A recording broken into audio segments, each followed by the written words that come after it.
할렐루야. 감사합니다. 잘 주무셨습니까? 얼굴이 다들 잘 주무신 얼굴들이라 기쁘고 좋습니다. 건강하시죠? 밤새 안녕이라 안녕하십니까? 얼굴들 새날을 보면서 얼굴들을 뵈니까 좋습니다. 저도 어제 잘 잤습니다.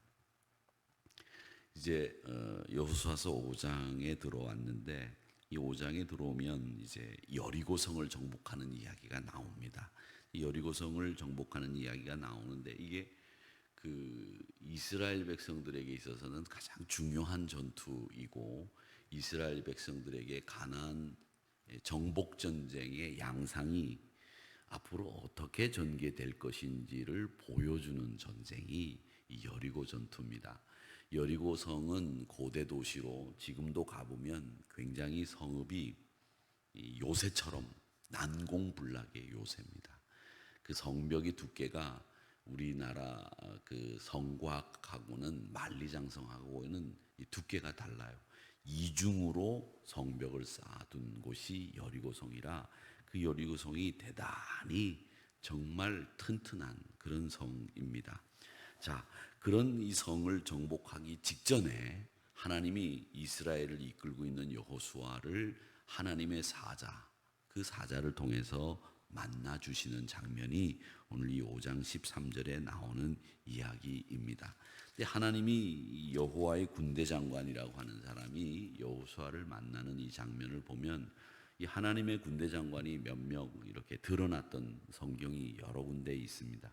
가장 대표적인 곳은 어디냐면 창세기 32장에 보면 야곱이 이제 외삼촌 라반의 집으로 도망을 갔다가 이제 거기서 20년을 살면서 라헬도 얻고 레아도 얻고 또 실바하고 비라라고 하는 여종도 얻어가지고 대가족을 이루어요.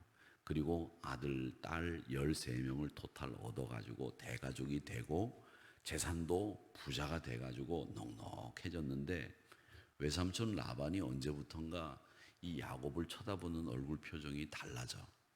이상하게 이렇게 째려보고 말이죠. 왜 얼굴 표정이 다른 거 있잖아요. 그렇죠? 이렇게 째려보고 자식 이게 누구 때문에 부자가 됐는데 이 자식 이러면서 이 아무래도 안색이 안 좋아. 그래서 야곱이 기도하는 중에 야 내가 이제 고향 땅으로 돌아가야 될 때가 됐다.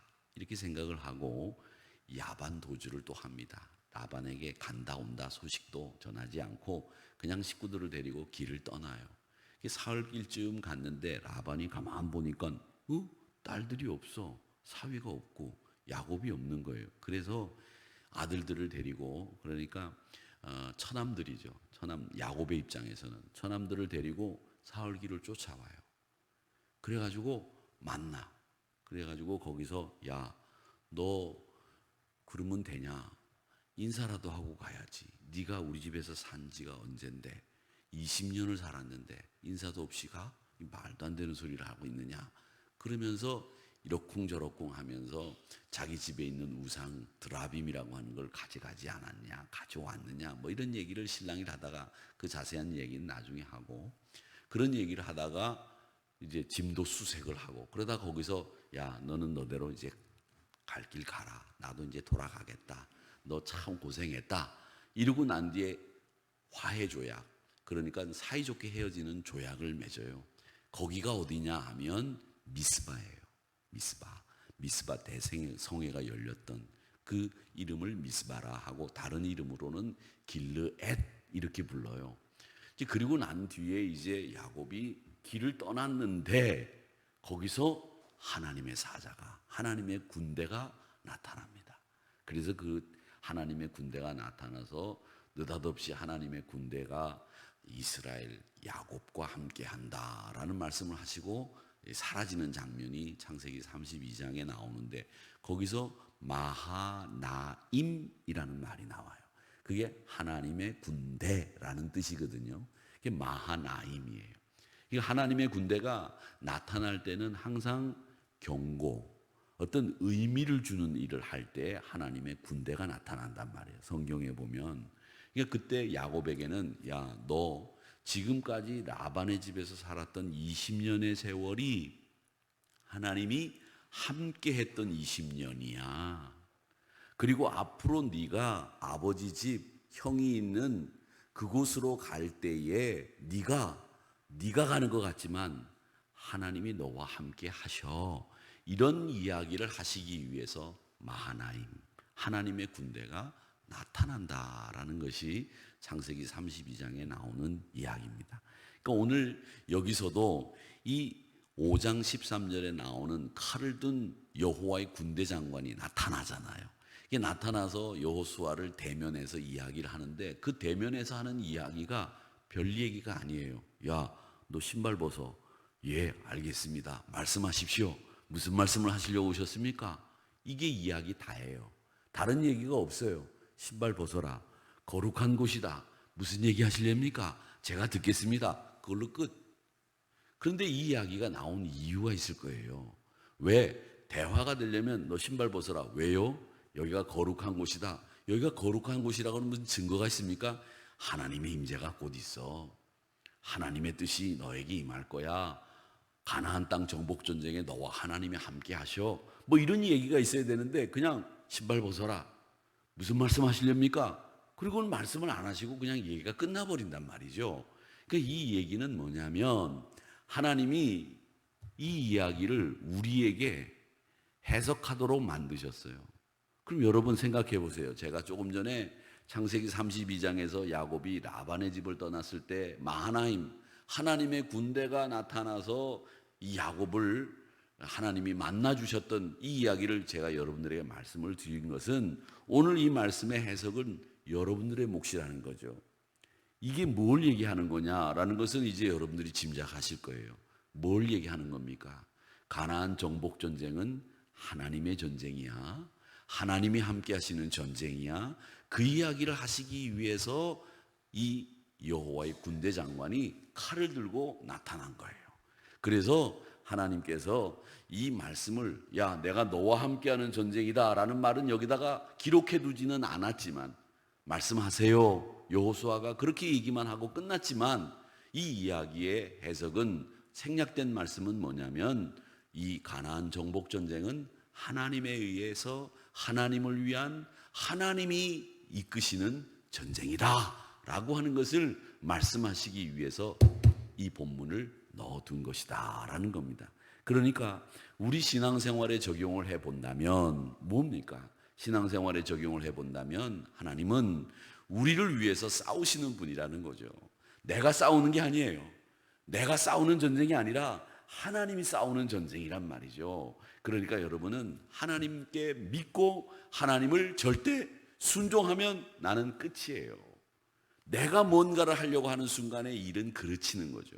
하나님은 내가 너를 위해서 전쟁을 한다. 이 구약 성경에 나오는 전쟁 이야기는 다 똑같아요. 내가 한다. 너는 믿고 순종하고 따라오기만 하면 돼. 그거예요. 그런데 우리는 내가 하려고 한다고. 자기가 기다리다가 성격이 급해가지고 안 되니까 거기서 자기가 제사장이 아닌데도 제사를 드리다가 낭패를 당하잖아요. 순종이 제사보다 낫다는 말이 그래서 나온 거 아닙니까? 그 말이 뭘 얘기하는 거예요? 하나님 앞에 맡기라는 거죠. 하나님이 하시는 전쟁이라는 거죠. 근데 우리는 그걸 깨닫지 못하는 거예요. 우리가 살고 있는 인생사에서도 하나님이 우리를 위해서 싸우시는 거예요. 우리를 위해서 지금 전쟁을 하늘에서 하고 계시는 거예요. 우리는 이 땅에서 내가 할 일만 감당하면 된다라고 하는 것을 얘기를 하는 겁니다. 그러니까 우리는 지금 거룩한 전쟁을 하고 있는 사람들이다, 이렇게 생각을 하시면 되는 겁니다. 그런데 이 전쟁이라고 하는 것이 말이죠, 하나님이 명령하시는 전쟁이라는 게 보세요. 여리고성 이야기를 보면 뭐라고 얘기했냐면 매일 3절에 보면 6장 3절에 매일 한 바퀴 한 번씩 돌되 엿새 동안은 그렇게 해라. 일주일을 전쟁을 해야 되는데 전쟁하는 게 뭐냐 하면 군사적인 전략이나 군사를 동원하거나 뭐 이런 게 없어요. 이 책에 보면 로마 군인들이 세계 최강의 군대가 될 수 있었던 이유가 있더라고요. 시오노 나나미가 쓴 로마인 이야기도 보면 그 얘기가 나오는데 말이죠. 이 로마는 화살 쏘는 병사들 쫙, 그 다음에 뒤에 이 보병들, 기병들, 이 딱 때가 나눠져 가지고 딱 파트별로 나눠져 있어요. 그래서 제일 먼저 화살 쏘는 병사들이 적진을 향해서 화살을 일제히 쫙 쏴요. 그리고 난 뒤에 말을 탄 기병들이 쫙 들어가서 적진을 완전히 흩어놔요. 그런 다음에 보병이 들어가서 차례차례 선멸을 해가지고 정복을 하는 그런 전략이 있더라고요. 그러면은 하나님이 제가 설교 서두에 말씀드린 것처럼 이 여리고라고 하는 곳이 굉장히 튼튼한 요새인데 두 겹으로 돼 있어요. 두 겹으로. 그 사이에 또 흙벽돌에 흙이 잔뜩 들어가 있어서 넘어뜨릴 수가 없는 그런 난공불락의 요새인데 그걸 정복하려면 어떻게 해야 되느냐? 공성태를 쌓아라. 공성태가 뭐냐면 성이 이렇게 높으면 이 성 높이하고 똑같이 언덕을 만드는 거예요. 그걸 노예들을 시켜가지고 언덕을 만들어서 그걸 타고 올라가서 성벽을 타고 넘어가는 거예요. 그게 마사다를 정복할 때 로마들 군인들이 썼던 방법이란 말이죠. 그러면 이 난공불락의 요새를 점령하기 위해서 하나님이 이스라엘 여호수아에게 전략을 가르쳐 줄 때, 야, 공성태를 쌓아라 말이야. 이렇게 쌓고 거기서 돌 화살을 쏘고 말이지. 그렇게 언덕을 만들어 가지고 그걸 타고 들어가라. 그렇게 얘기를 하시려야죠. 근데 그런 얘기 안 하시는 거예요. 그럼 뭐라고 얘기하시느냐? 야, 너희들 하루에 한 바퀴씩 가가지고 성을 돌아. 그리고 집에 들어가서 쉬어. 그리고 마지막 날, 7째 날은 7바퀴 돌고 제사장들이 양육 나팔로 7번 나팔 불어. 그게 전쟁 전략 끝. 뭐예요? 어떤 생각 드세요, 여러분? 아무리 고대인이라고 할지라도 이 얘기를 들으면 아유, 웃기고 있네. 그래갖고 전쟁을 어떻게 이겨? 어떻게 그 성을 정복해? 이렇게 생각해야 되잖아요. 그게 우리 생각이에요. 옛날 고대인들은 바보였겠어요? 이 이야기를 들었을 때? 바보 아니죠. 하나님은 너 바보냐 아니냐 그걸 물어보시는 것도 아니고요. 지금 이 얘기는 그 바보 같은 짓을 너희들이 순종함으로 할 수 있느냐 없느냐 그걸 보시는 거예요. 우리 이성, 우리 합리적인 판단 이게 앞서는 것이 아니라 네가 순종하느냐 안 하느냐 이걸 하나님이 보시는 거예요. 그래서 바보 같은 전략을 제공하시는 거예요. 그 바보 같은 전략을 제공하시지만 네가 그 바보 같은 전략 앞에서 인간적인 이성으로 판단해서 하유 하나님 전략이라는 게 그게 전략입니까? 그게 바보 짓이지? 무모한 짓이지? 이렇게 생각할 수 있는 게 우리 이성의 판단이에요. 그런데 그 우리 이성의 판단을 하나님은 스톱. 아니야. 너에게 지금 필요한 게 뭐냐? 순종이야. 그걸 너희들이 보여봐. 지금 이 얘기를 하시는 거예요. 그래 여러분 우리가 살고 있는 이 믿음의 싸움, 믿음의 전쟁에서 하나님이 하늘에서 우리를 위해서 전쟁을 하시는데 우리에게 바보 같은 전략을 우리가 생각할 때는 바보 같은 전략을 제공하실 때 있어요. 하나님 그게 해결책입니까? 그게 말이 됩니까?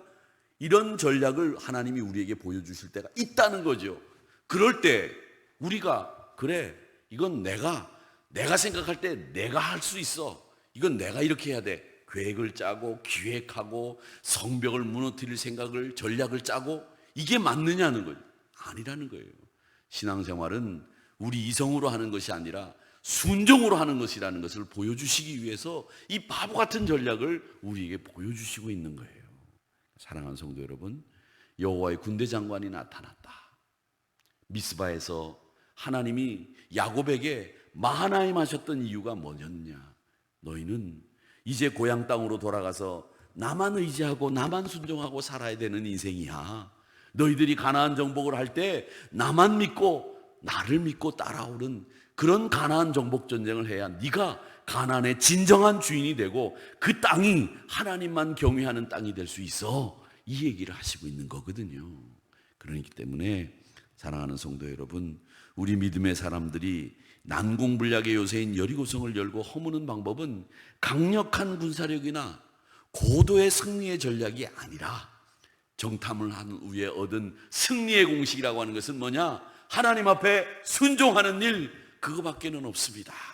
이걸 하나님이 보여주시기 위해서 오늘 이 바보 같은 전쟁을 시행하라 이렇게 말씀하시는 겁니다. 사랑하는 우리 성도 여러분, 우리 인생도 마찬가지예요. 우리가 가나안을 정복함에 있어서 여러분, 내가 판단하는 전쟁, 고도의 전략, 내 인생에 축적된 노하우와 경험, 그걸 가지고 전쟁에서 이기려고 하지 마시고 말씀에 순종하고 여호와께 순종을 해서 여호와께서 하늘에서 우리를 위해서 하시는 그 전쟁을 통해서 승리하시는 저와 여러분이 되시기를 주님의 이름으로 축원합니다.